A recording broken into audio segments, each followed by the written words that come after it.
Hey guys, welcome back to a brand new video here on the channel. Welcome back to another Screen Use Props Where Are They Now installment. This one has been requested by many of you. We are going to be checking out some Screen Use Child's Play / Chucky TV series props. Now, this has been in the pipeline for quite some time. I've had everything saved on the laptop. It's currently 4:22 a.m. Chloe and I have been up since like 1 a.m. because the jet lag from the UK is real at the moment. So I figured, why not? May as well. And it's Chucky. Like, who the fuck doesn't love Chucky? It's definitely one of those things where most people will tell you Chucky scared the shit out of them when they were a kid. Myself included, but obviously I have grown to love horror characters, and love Chucky.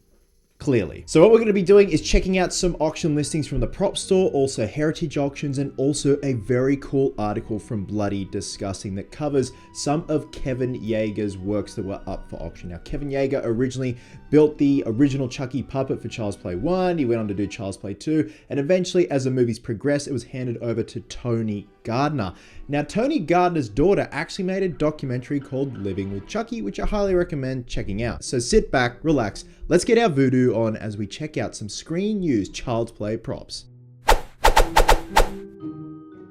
Now, of course, with these videos, I love to give little cheeky shout outs at the beginning of the video. So I want to give a massive shout out to friend Joseph Gillespie, who sent this Chucky head casting, which I'm actually converting into the display severed head from Cult of Chucky at the end of the film. So I still need to do the hair, really gnarly him up, make him dirty, and then mount him down on the board with the chains, the nails, everything. So it'll make for a fun display piece. I'm having a lot of fun building this. I'm just chipping away at it, so I actually haven't touched this in a couple of months, but now I'm raring to go, finish this thing off, and possibly throw it on the Etsy store. I think it'd make for a very fun display. I've seen some really good representations of the original head out there. So really cool. So a massive thank you to Joseph for sending that through. Next up, and a lot of you will know the name. I've known this gentleman for quite some time, and he is a staple in the Child's Play collecting community. That is Garrett Zima, who not only collects a lot of Screen Use Chucky pieces,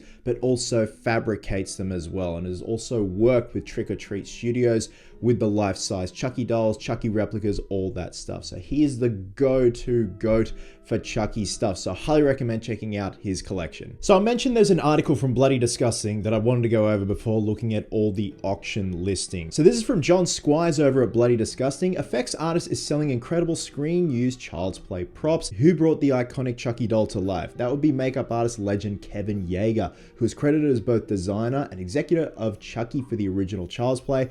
Yeager subsequently worked on Child's Play 2, Child's Play 3, and Bride of Chucky. He's also known for redesigning Freddy Krueger for A Nightmare on Elm Street 2, Freddy's Revenge. He even directed Hellraiser Bloodline, easily the most underrated installment in the franchise. So funny enough, Yeager removed himself from that film, and they had the alternate name Alan Smithy, which is a name used when directors remove themselves from films. So if we cruise on down here, we can see this metallized Chucky skull was created and screen used during the production of Child's Play 2, like when the doll's being assembled at the beginning of the film. So that supposedly went for $7,650 USD. So that's pretty damn good. That is a beautiful display too. This piece here used to scare the shit out of me when I was a kid. When I'd see the Child's Play 2 VHS, I'd look on the back and it was that shot there, and I'd think, what the hell is going on here? What happened to Chucky? So the head and body of this melted Chucky display were created and screen used for Child's Play 2. This one went for $12,500 USD. Pretty damn good, and a very unique piece at that. This piece here is so niche, so unique, but at the same time so iconic with that Child's Play 2 poster.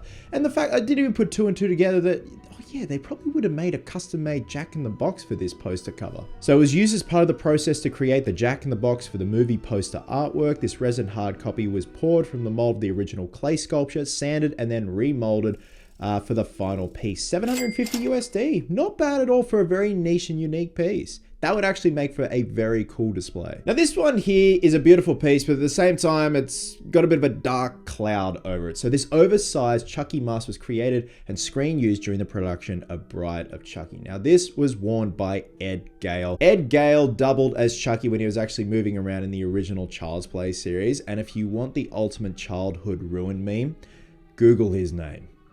it's not good. And last, and this is a very interesting and unique piece from Bride of Chucky. This Chucky baby skin was created and screen used during the production of Bride of Chucky. You see some screenshots there with him covered in blood. 4,500 USD. Not bad at all. Again, like some very niche and unique pieces from the Child's Play series. So first up, we have a prop store listing that's from Child's Play 2, the screen match melted Chucky. Again, we're going over some really obscure and niche pieces in this video.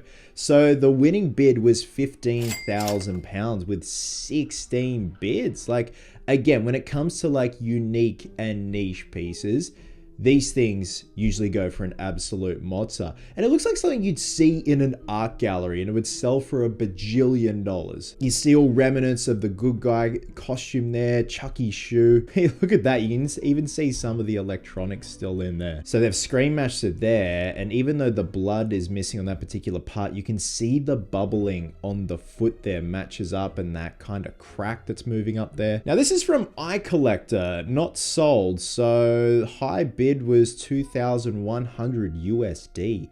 When was this originally listed? Does it have a date? Okay, October 2016. And it didn't sell. Damn, man. And that is a beautiful puppet as well. Next up, we have a Chucky doll from Cult of Chucky, screen match hero good guy doll. Estimate was 20,000 to 40,000 USD. Lock closed, unsold with 2 bids.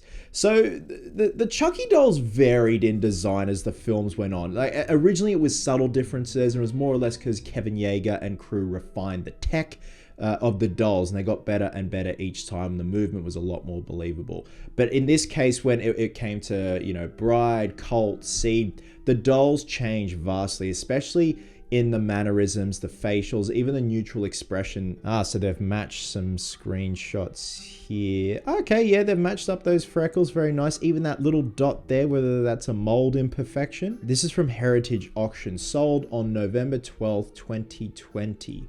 Okay, so I don't have an account, so I can't sign in and see exactly how much it's sold for. But this is one of the dolls that discolored over time. It's just the urethane they were using. It just darkened. Could have been from UV exposure with the sun or stuff like that. One actually recently came up, and I actually forget it if I've got it on one of these tabs, where it had been refurbished for a prop store auction, and it wasn't stated that it had indeed been refurbished. Now these are very cool pieces. What you see here are plate inserts that went into the Good Guy doll boxes for the factory sequence in Child's Play 2 at the end, which is pretty cool because you're not going to make thousands of dolls just for this sequence. It would cost way too much. So what they did is they got these vacuum form pieces, inserted them inside the Good Guy doll boxes, and obviously because most times out of 10 they're a little bit out of focus when they're running through the factory, you're not going to notice it. But to everyone else, it just looks like thousands of Good Guy dolls. And this one sold for £1,879. For such a niche and unique piece, that's pretty damn good if you ask me. All right, we've got some Tiffany goodness from Seed of Chucky. Tiffany's wig and costume. It was really hard to find a full pre-existing doll that was screen used from someone's collection or on an auction site. Some pieces were replicas, but this right here is screen used, which is pretty damn cool. And the wig as well. I think this would make for a great display on like a museum piece of a Tiffany doll that is like gray or white or a matte black, just so it highlights the costume itself. So there's Tony Gardner there, the man that took over from Kevin Yeager. This one sold for £3,750. Like, decent, pretty decent. Now this is from Cult of Chucky.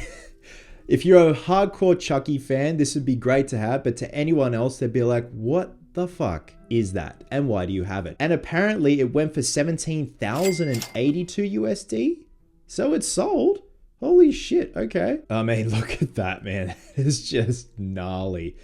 Oh, geez, his guts as well. Let's see if they've matched it up. So if that comes with a display, that is pretty damn cool. That's a very nice looking display. The yellow works. The yellow works as a nice backdrop and really like makes the piece front and center. Okay, there you go. Oh man, that's so gross. Now this is from the Chucky TV series in 2021. Bloody Chucky, Brad Dourif doll. Lock closed, winning bid 18,900 USD with 2 bids. Now let's see if they've matched it up here. Let's go down to these screenshots. Yep, there he is. There he is. I like it when they put them side by side and they have arrows pointing out where it is indeed screen matched. But this is a sweet doll nonetheless. Again, very unique. It's something so different from what we see with like a regular looking Chucky doll where they've got a neutral expression, an angry expression, but the lower jaw ripped off. That's badass. So this, I believe, was the recent addition.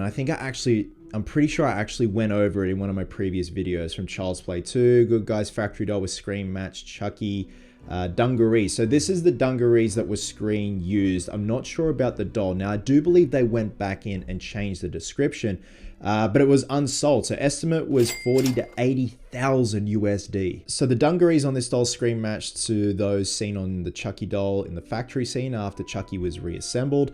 The doll features a dense urethane hand, head, shoes. The doll has been in its current state for many years, and its origins traced to Universal Studios, who used dolls of this style to promote the film. However, it cannot be confirmed whether it was in current assembled state during filming, although assembled dolls do appear in the manufacturing scenes, or if it was assembled from components after production. Likewise, it cannot be confirmed whether the body, wig, and underskull are original to the production. If they are, they too would be from the assembly line scenes. So the doll's hands and face were repainted to correct discoloration to the urethane and fitted with star pattern blue acrylic eyes. So originally that was not in the description, and then the discrepancy was pulled up that it was indeed one of those discolored urethane copies. And last up, we have a Seed of Chucky Tiffany animatronic puppet with screen matched costume.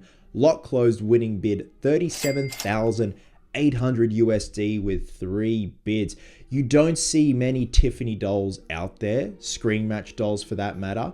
So for this to sell with only 3 bids, I thought it would definitely go for a lot more. And this is a beautiful looking piece, and the fact that it's complete. Let's see what they've screen matched it to. I mean, look at that, man. Like, Jennifer Tilly as Tiffany is just so damn iconic. So they've matched certain parts of her dress, and all those floral patterns and that bunching right there match up pretty damn well. So this was indeed made by Tony Gardner, and again, to see a Tiffany doll fully completed out in the wild, screen used, that is awesome. There you go, guys. Those were some screen used Child's Play / Chucky / Bride of Chucky, Seed of Chucky props. Now, if you had to pick one out of the entire franchise, not including the 29 remake, because that is just such an odd design and it just gives me the heebie-jeebies, much more than him. Which one would you go for? For me, I could either do with a screen used Child's Play 2 doll or a screen used Chucky and Tiffany from Bride of Chucky. I love what Kevin Yeager did with the redesign of Chucky, with the staples, the stitching, just how he looks like Frankenstein's monster. But by then, the animatronics had been so refined since Child's Play 3. Everything just moves so natural on screen. With that being said, guys, drop a comment below and let me know what other screen used props from franchises you would like me to cover. I've obviously got a Hellraiser and a Texas Chainsaw Massacre in the pipeline for these episodes, but what else would you like to see? Love you guts, and I'll catch you in the next one.